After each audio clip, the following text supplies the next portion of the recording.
ಸ್ವಲ್ಪ ದಿನದ ಹಿಂದೆ ಡಿ ಕೆ ಶಿವಕುಮಾರ್ ಅವರು ಒಂದು ಮಾತು ಹೇಳ್ತಾರೆ, ಶುಭ ಮುಹೂರ್ತ ಶುಭ ಗಳಿಗೆ ಬಂದರೆ ಯಾರು ಯಾರಿಂದಲೂ ತಪ್ಪಿಸೋದಕ್ಕೆ ಸಾಧ್ಯ ಇಲ್ಲ ಅಂತ.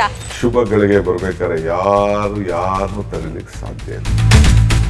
ಇದಕ್ಕೆ ಸಂಬಂಧಪಟ್ಟಂಗೆ ಅವರದ್ದೇ ಕ್ಷೇತ್ರ, ಅವರದ್ದೇ ಊರು ಕನಕಪುರಕ್ಕೆ ನಾನ್ ಬಂದಿದ್ದೀನಿ. ಜನ ಏನ್ ಹೇಳ್ತಾರೆ ಅಂತ ಕೇಳೋಣ. ನಮ್ಮ ಬಾಸ್ ಸಿಎಂ ಆಗ್ತಾ ಇರೋದು ಯಾರು ನಿಮ್ ಬಾಸ್? D K Shivakumar.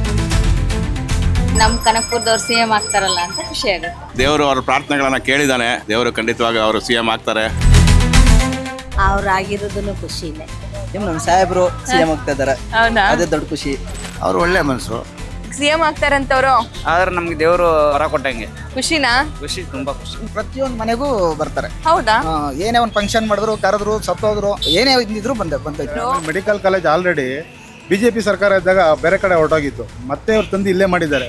ಇನ್ನು ಬೇರೆ ಸೀನಿಯರ್ ಲೀಡರ್ ಸುಮಾರು ಜನ ಇದ್ದಾರೆ ಅಂತಾರಲ್ಲ. ಮೇಡಮ್ ಆದ್ರೆ ಜಾಸ್ತಿ ಪಕ್ಷಕ್ಕೋಸ್ಕರ ದುಡ್ದವ್ರು ಇವರೇ ತಾನೆ.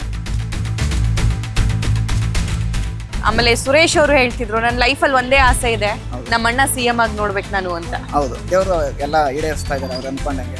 ರಾಮ ಲಕ್ಷ್ಮಣ, ಹೌದಾ? ನಾವು ರಾಮ ಲಕ್ಷ್ಮಣ ನೋಡ್ಲಿಲ್ಲ, ಇವ್ರ ಮುಖಾಂತರ ನೋಡ್ತಾ ಇದ್ದೀವಿ. ಬ್ರಹ್ಮ ವಿಷ್ಣು ನಿಮ್ಮೂರ್ ಮಗ. ಇಲ್ಲ, ನಮ್ಮೂರ್ ರಾಜ ಅವರು. ಎಲ್ಲಾರ ಜಮೀನುಗಳು ಹಾ, ಎಲ್ಲ ವಚಾರಿಂದ ಅಕ್ವರಿ ಮಾಡ್ಕೊ ಬರ್ತಾರ್ಲಿ. ಸಿಎಂ ಆಗ್ಬಿಟ್ಟು ಎಲ್ಲ ವಚಾರಿಂದ ಬಿಡು. ಎಸ್ ಏನ್ ಅವನ ಮನ್ಸ ಅಲ್ವಾ? ಟೀಕೆನೆ ಮನ್ಸ?